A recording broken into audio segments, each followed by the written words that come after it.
FLM, may utang si Pacman sa kanya 1.7 billion. Mayweather Jr. naawa kay Pacquiao, Casimiro aksidenteng nabulgar ang petsa.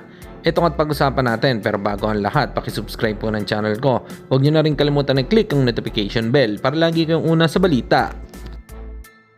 Pag-usapan nga po natin mga kaboxing, Floyd Mayweather Jr. naawa kay boxing legend Manny Pacquiao dahil sa may edad na ito ay kailangan pa din lumaban. Hindi daw katulad niya, stable na siya financially.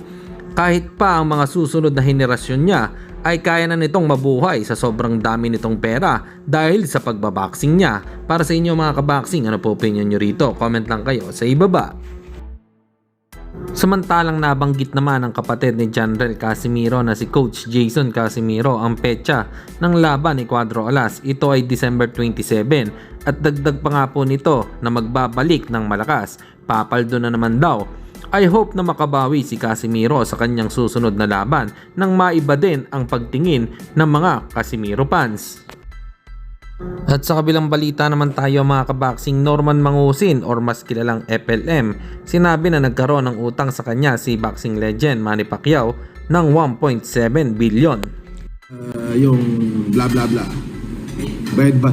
Sinagot ko na yan. Oo. Nagbayad na yata kay Bernard. Pero si Bernard di pa nagbabayad sa akin. Yata, hindi ako sure. Oh, nasa akin yung ano niyan eh. Yung folder, yung case folder niyan. Yung 2019. Nasa akin yun. Boss, para sa inyo mga kaboxing, maniniwala ba kayo kay FLM? Scammer po ito. Malabo po talagang magkautang si boxing legend Manny Pacquiao dito. At sobrang dami nitong pera.